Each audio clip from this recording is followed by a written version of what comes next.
the U.S. is one of the few countries where an American citizen, no matter where you live, or even, for example, if let's say you live in France for 20 years and you have a family there, you have your life there, you still have to pay taxes to the IRS, even though you have no, yeah. And I think there's like one other country in the world that does that. Usually, Yeah, like Eritrea or Ethiopia, but there's some crazy. yeah, exactly. Yeah, yeah. Just Eritrea and the US. Not the only ones that do that. Every other country, if you live somewhere else, you don't have to pay taxes unless you live in the country. Yeah. But as Puerto Ricans, we have to, put up with all these issues and situations that we had no say in, we had no vote in, nothing. It was just, you were made citizens and we're supposed to be ecstatically happy about that and move on. Which, has its benefits, of course, to travel, all that. But if we were independent, we would have our own citizenship, our own passports. We could still travel around the world. We could do stuff. Yeah. So there's that. Are there any or many military bases on Puerto Rico that the U.S. has established or no? Yeah, in the past there were a lot more. There were Ramey Air Force Base, there was Roosevelt Roads, and still today there's Fort Buchanan in the San Juan metro area, and I think there's also Fort Allen. It's like a little one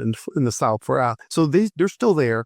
The largest one, Roosevelt Roads, closed down years ago. Ramey Air Force Base closed down, and now it's an international airport. It's been given back to Puerto Rico. We're developing it. I mean, but there are still little, military installations, little offices here and there. But the big base, I would say, would be Fort Buchanan in Metro San Juan area. That's still there. And that was like 1920s. The U.S. obtained that, and they're still there. Yeah. I guess it's kind of like Hawaii. Hawaii doesn't seem to really want to be part of the U.S. And I've been there, and it seems to like its differences and its own culture and its own things, which is fine. Hey, I didn't realize Puerto Rico is the same. Yeah, I mean, and Hawaii was even a little different. That they were a sovereign nation. They were a kingdom with diplomacy and like a sovereign nation. And they were a coup d'état and they were taken over by force. Yeah, but with Puerto Rico, we were a Spanish colony, and then a few months before the U.S. invaded, we were finally given autonomy. Like we had like legit, real autonomy with Spain. And ironically, we had more when we had the autonomy. It lasted a few months. That era, that time. During that time, we had more freedom, economic, political freedom, and civil rights under Spain than we do right now with the U.S.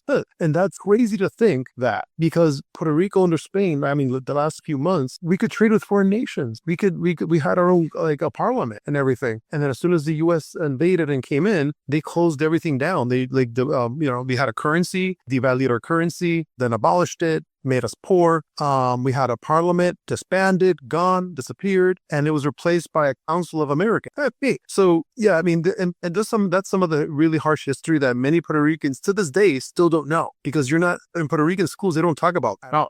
How is it presented? I mean, like how are you spoken to? You guys are citizens of the U.S. Like how are you spoken to and treated? Yeah. So the schools in Puerto Rico have a colonial curriculum. I mean, it's very, very colonial. My parents and grandparents went through the same colonial system. And basically, the long and short of it is Spain was evil. The U.S. came in and saved us, and now we're happy. That's it. That's the nuts and bolts of Puerto Rican history when you learn it in Puerto Rico, in the Department of Education, which has a colonial, and they just make you feel that you're nothing. I mean, it's like the U.S. is so huge and beautiful and large and bountiful, and we're just a little nothing. Like they just keep saying that over for decades and decades. And then you have people who really and sadly believe that they're inferior. Like they really believe that without the U.S. we would die of hunger or something. I mean, but that's kind of ingrained. It's been taught to people that you're not born with that.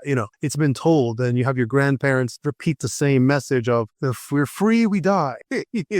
Type of mentality, and it's sad. And then when you learn Puerto Rican history, the real history of persecutions and all the stuff that I'm telling you right now, people are amazed. They're like, "What? I never knew that," and are totally in shock when they learn just basic regular Puerto Rican history is shock, because it's withheld for many people. Yeah, I'd have to say anytime I thought of Puerto Rico, I'm like, okay, they're I don't even know what you call it. Like, is Puerto Rico a protectorate of the U.S. or what is it legally called? Yeah, legally it's called a Commonwealth, but technically it's a colony. It's just a plain out colony that the U.S. doesn't like to call it. That says that it has colonies. It's embarrassing to say that. The U.S. being democratic and it fought colonialism for its own independence. So, but you want to have colonies, but not call them colonies. So they call them Commonwealth, overseas territories. The preferred U.S. legalistic term is non-incorporated territory.